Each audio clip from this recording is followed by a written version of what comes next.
Alright, I'm picking up where I left off. In the last video, we detected squirts, and we were able to destroy only the yellow ones, which that's fine. We could go to our script here, and we could add more of these in here. I could maybe write my code in a different way. I could say, if the bullet type is a missile, if your collider name is a squirt 00,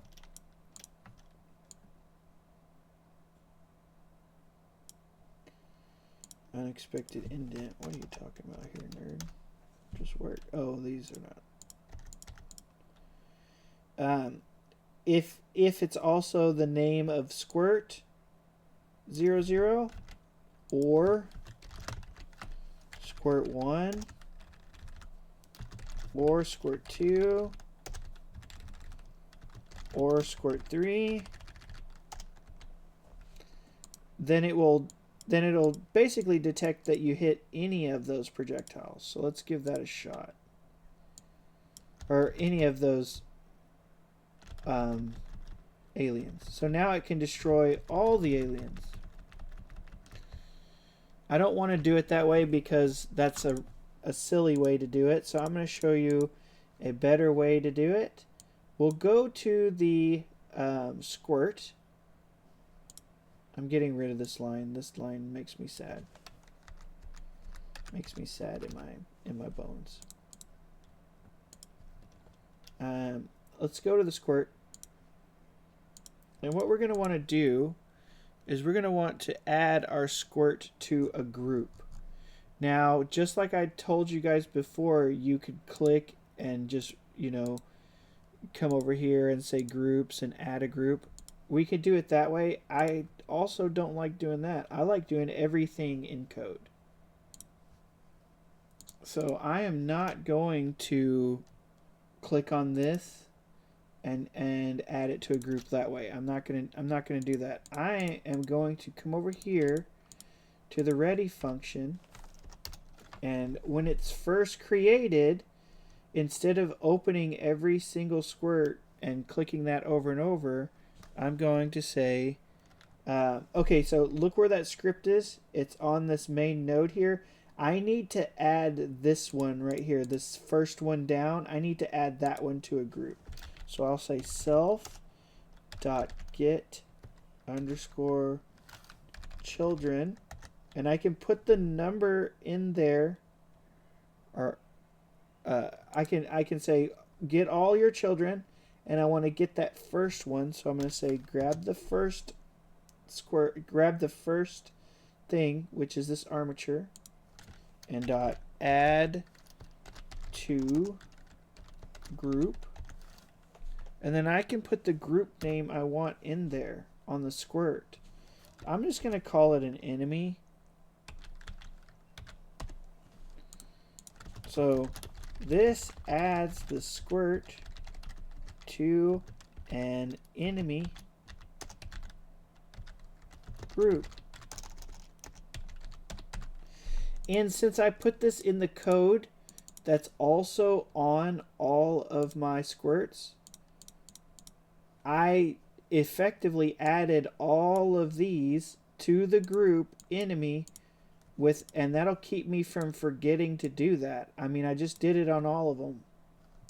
So now every single one of these armatures are in the group of enemy. Now we can go back to our missile here, and instead of saying this is a bullet and is that thing, we'll say, well, let's get this guy's group here.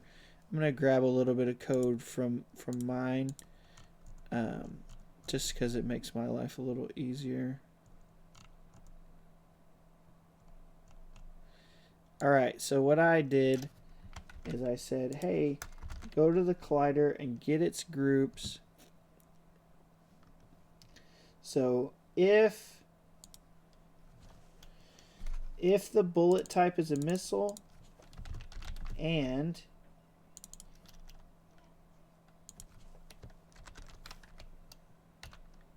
enemy. I need to make sure I spell that exactly the same as I did. So capital enemy here. I'm grabbing that.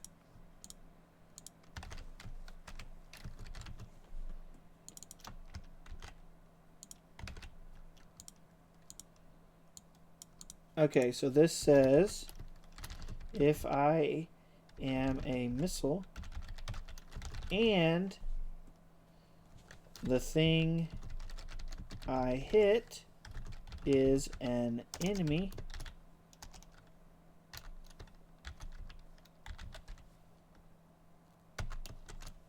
then the player scored a hit and we want to destroy the collider, the thing that we hit. One line.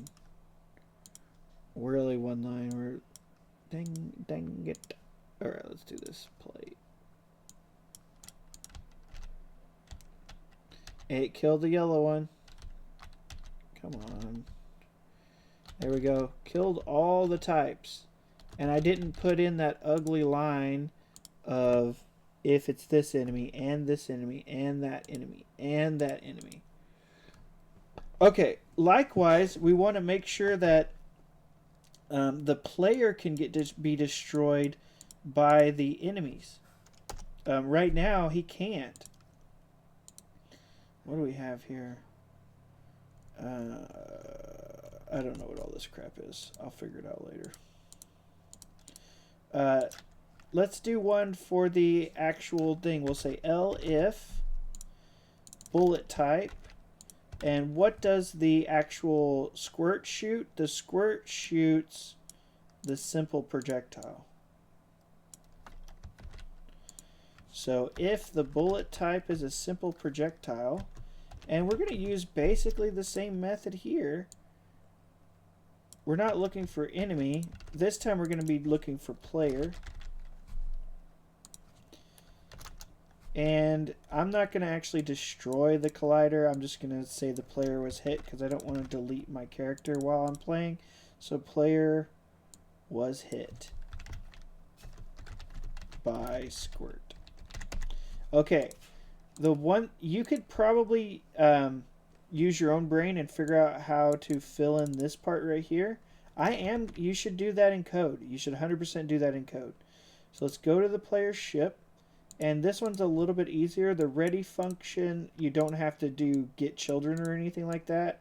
You're just going to say self dot add to group. And you're going to add it to the player group.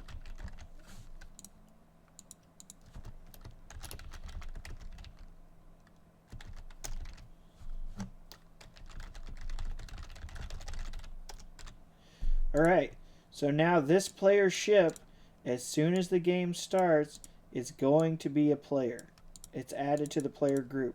You absolutely could click, go over here, add it to the group, and whatever. But I think learning how to program it is way better than doing this stuff over here. I mean, to each his own, but there you go.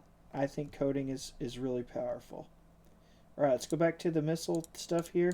So now it's going to say, alright, am I a missile or am I a simple projectile? If I'm a simple projectile, which means you came from the squirt, and then you collide with something that is in the player group, then you hit. The player was hit by a squirt. Otherwise, if you're a missile and you hit something that's an enemy, then that means the player scored a hit and wants to destroy the squirt. I'll say destroy the squirt right there. Alright, let's try this. We'll hit play. And I'll run into one of these bullets. Player was hit by squirt. Hit, hit, hit. And then our bullet, it works too. Perfect. Now, our bullet is continuing to just go through everything. I don't like that. So, not only do we want to destroy the squirt, let's also destroy the missile. So, here's the projectile. So, we'll just say self.queueFree.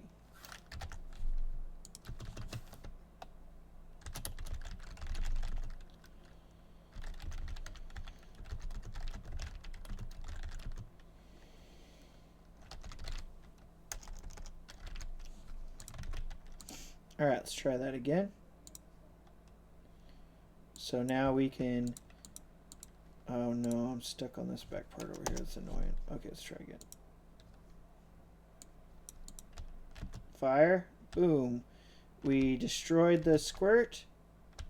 And the projectile is gone as well.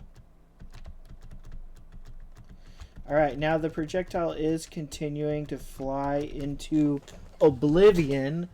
It's going and going forever.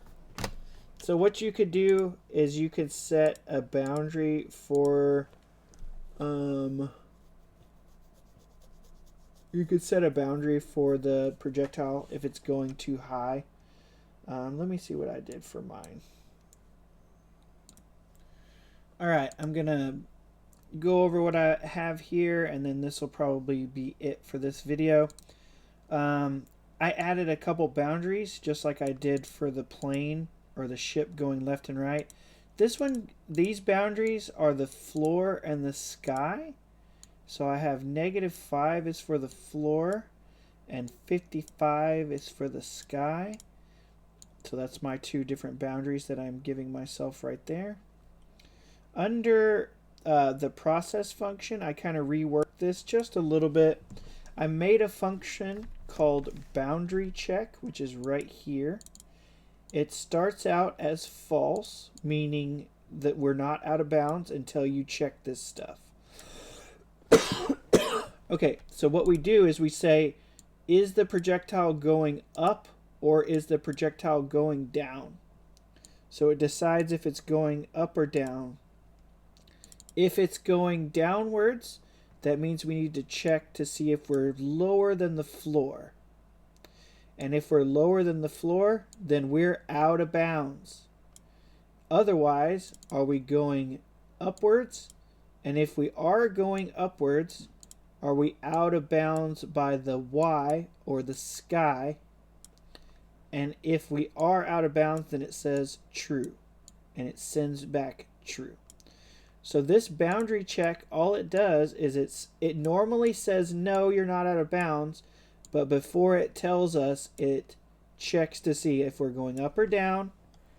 And if we're going up or down, are we past our boundary? And if we are, then it changes this out of bounds from false to true and sends it back. So this part right here says, are we out of bounds? Let me put this. Are we out of bounds? So if we are out of bounds, we remove the projectile. Remove projectile literally just says, get rid of it. Remove the projectile. Q free. Okay. Otherwise, continue about your day.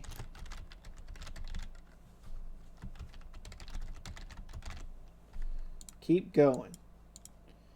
Okay. So boundary check.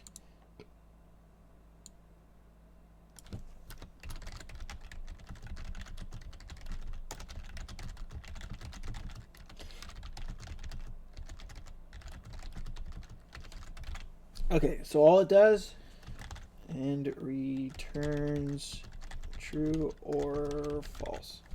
Okay, so what boundary check does is it checks the bullet, sees which direction it's going, and says, are you too high or are you too low? Or maybe I said that backwards, but too high or too low. And if you are not, then it just stays false, and you get to keep on going. Otherwise, it is, and you have to stop because we remove you from the bullets or from the scene. Down here, I changed this. I changed the just self.qfree to remove projectile. The reason why I did that is because instead of just deleting it, you call this function, and you could have something like maybe it drops special prizes or explodes, and you would put that here.